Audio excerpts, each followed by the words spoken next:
Hey, this is Miss Cooper with your African American Studies Chapter 2 information. This is your commentary video. You have a document that has slavery in the United States at the top. I'm going to just kind of read through it really quickly and summarize it for you.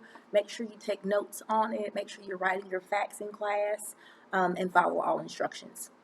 If you're not in class, if you're online, make sure you're writing your facts or any instructions that have been put for you in the chat box.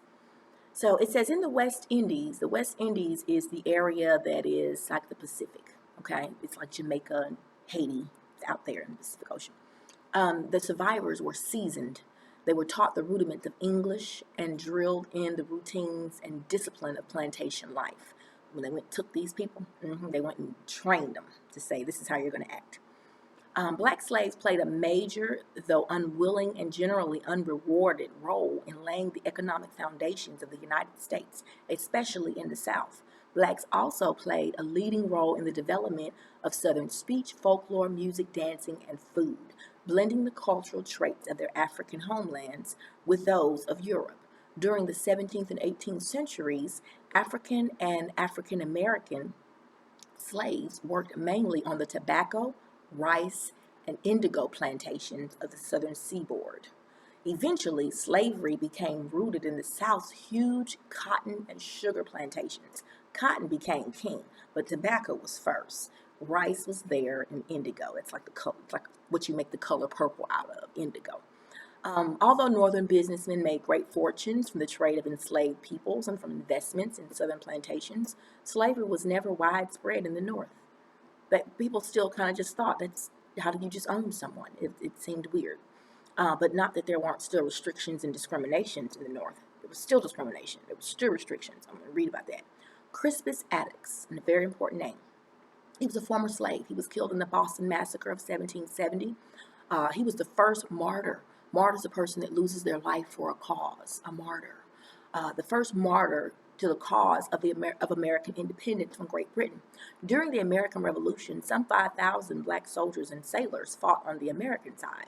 After the Revolution, some slaves, particularly former soldiers, were freed, and the northern states abolished slavery.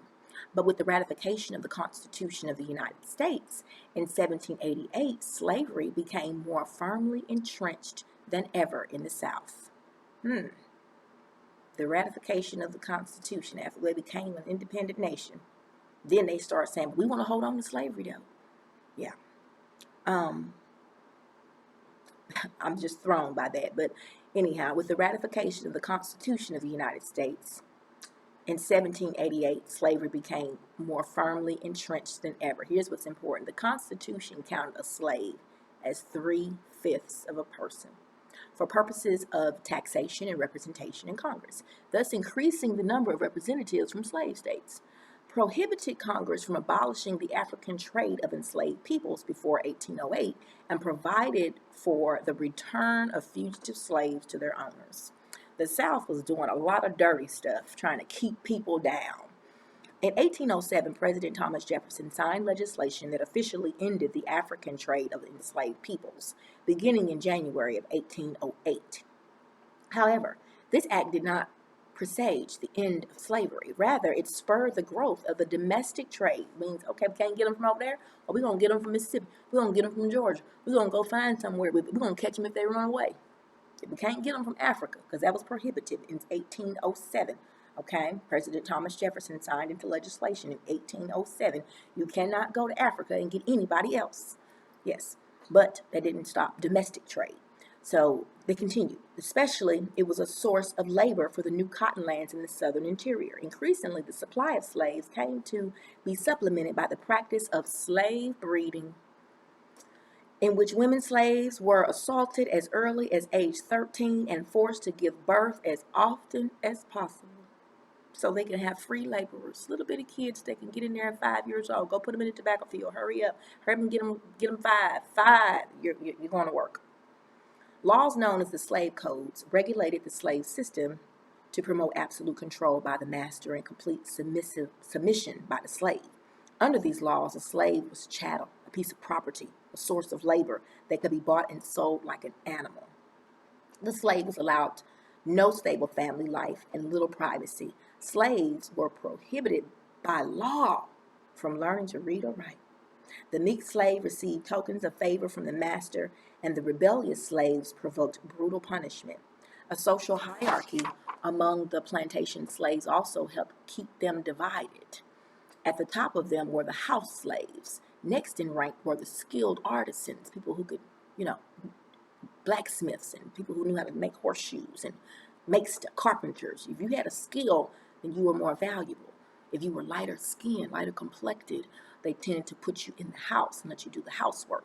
At the bottom of the vast majority were the field slaves, who bore the brunt of the harsh plantation life. With this tight control, there were few successful slave revolts.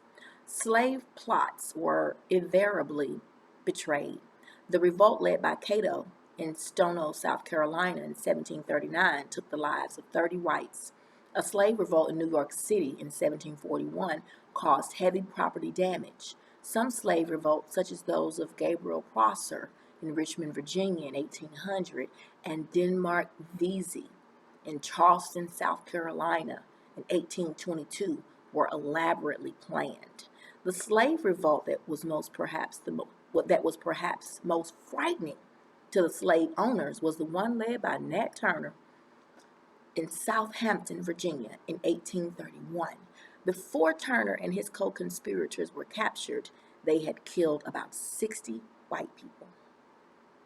So there's another part of this document that I'm going to let you read independently and just ponder and pay attention to the important names or numbers for the sake of your quiz that you will have on day 2 of your class. So this is your commentary video for chapter 2. There will be a couple of activities that we will do, and there's instructions every day, so let's make sure we're following along and keeping up. Thanks, peace, and love. Till next time.